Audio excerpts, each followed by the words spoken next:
What a great Christmas present from Revolution Software. After a 7-year wait, the next Broken Sword game is finally here.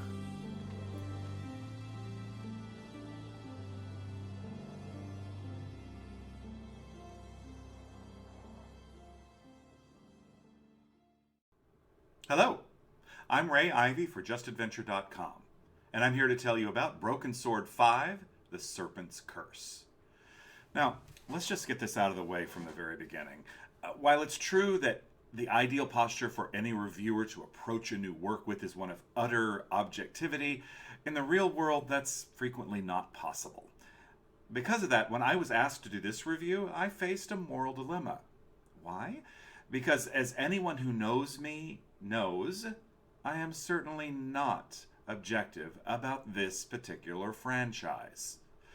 Or to be quite clear, I love Broken Sword. Despite this potential conflict, I have bravely played through the game and have put together this review. I promise to be as fair in my assessment of Broken Sword 5, The Serpent's Curse, as humanly possible. But I should start with this.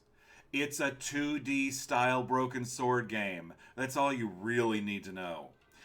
If you don't have the patience to sit through my review, or you're sick of looking at my big moon pie face on your computer, even though I am using my sexy new HD webcam, then just stop watching the review and get the game.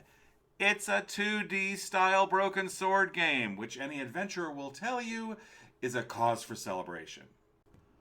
For those of you unfamiliar with the franchise, I should tell you that Broken Sword is a series of third-person mystery adventure games starring a dashing American, George Stobart, and a pretty French journalist, Nicole Collard.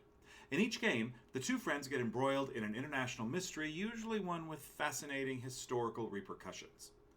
The puzzles in the game are traditional third-person adventure puzzles, and I should note that this time around the puzzles are particularly organic and, for an adventure game anyway, reasonably logical. Of course.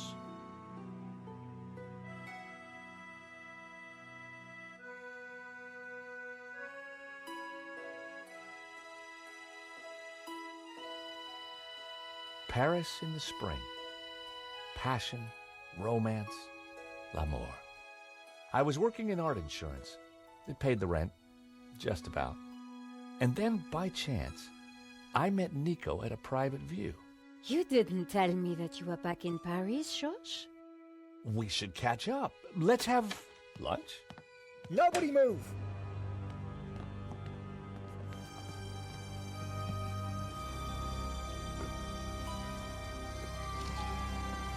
Non, monsieur, not la malédiction. Oh. Stay back. Once again, Paris had shown me her dark side. A brutal robbery, a senseless murder. Nico and I were about to be drawn into a new and terrifying adventure together. If you're a longtime fan of the series, you'll be very comfortable with the setup. After a prologue set in Spain in the 1930s, we find our old friends George Stobart and Nico Collard stumbling upon an enticing mystery while at a gallery opening in Paris, when a mysterious painting is stolen right in front of them. Let's talk about how the game looks and sounds.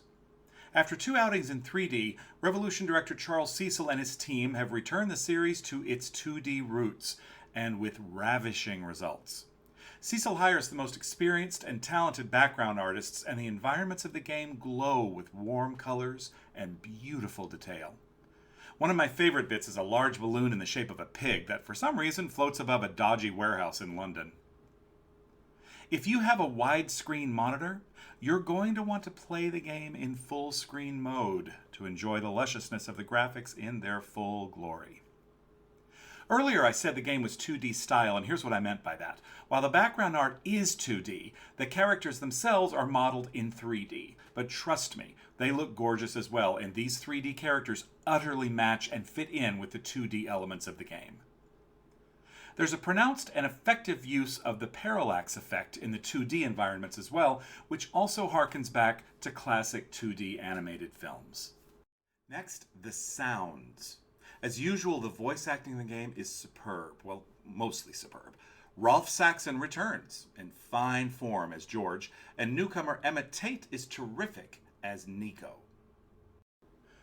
Another huge plus in the sound department is the welcome return of composer Barrington Phelan.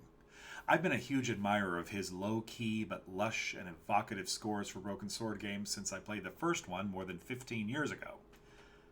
I have to tell you, hearing Saxon as George again, hearing Phelan's music again, seeing the fabulous old-style graphics with familiar touches like that pointing hand icon, all of these classic elements of the series just sent me into a blissful cloud of nostalgia the whole time I played this game. It was like sinking into an old easy chair that you haven't been in for far too long, to shamelessly steal a line from Stephen King. It's so good to have George and Nico back in glorious 2D. Now, I don't want to tell you too much about the plot, as it's one of the main joys of playing the game. I will tell you that the story takes you to various locales around Paris and London, and as you tug at the slender threads of the mystery, you'll meet a parade of colorful and often funny characters. As in the previous games, the action bounces back and forth between George and Nico. These happen at fixed points, and the transitions are always very elegantly and organically done. I know, I'm gushing, but before you just write me off as some simpering fanboy, let me hasten to add that I do have a few criticisms. For one, it wouldn't hurt if they localized the game a bit for their American customers. Remember, we do speak a different language over here. For example, we use flashlights and wrenches, not torches and spanners. There's also an issue with the sound editing. There's frequently way too much dead space between bits of dialogue. It's a shame these weren't tightened up, as it can really make it feel like the conversations are happening in second gear. Then there are things that go by too quickly, so much so that our suspension of disbelief gets strained a bit. Example, no one drinks an entire cup of coffee, even espresso, in 2 seconds. And it takes longer than 10 seconds for said coffee to make someone have to visit the pissoir. These awkward bits can pull you out of the game. So can the occasional sloppy animation, like when a major character gestures vaguely in the air even when he's not talking to anyone. It's also a shame that the cityscapes portrayed in the game are so utterly devoid of extra people. I don't remember seeing a single person in the game that wasn't absolutely necessary for the plot. This type of spare game world population was standard in 1996 when the first game came out, but it sticks out a bit in 2013. There's also one character I didn't like much. An unscrupulous art dealer accompanied by perhaps the least successful vocal performance in the game. Worse, one of the major character flaws the guy seems to have is that he's fat. It's commented on multiple times. Don't get me wrong, I don't mind that there's a fat character, but I was made uncomfortable by the idea that one of the ways we're shown and told he's a bad guy is that, he's fat. I'd like to see us move past fat shaming in games. I need to point out one more important fact about the game. The currently released game is part 1 of the story. Part 2 will be released soon. But the game is over pretty quickly. I'd say 4 to 6 hours depending on your gameplay style, and if you're not expecting that, that can be jarring.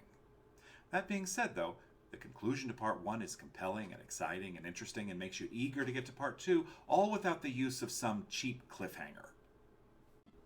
But all of my minor criticisms aside, Broken Sword 5, The Serpent's Curse is a triumphant return to form for the series, and another winner from Charles Cecil and Revolution. I can't wait for part 2 of the game. My verdict, A. Get it, play it. This is Ray Ivey for JustAdventure.com. Thanks for watching, and look for more video reviews soon. Night was falling. Annette would have left for the evening. It was time to pay a visit to Vera's security.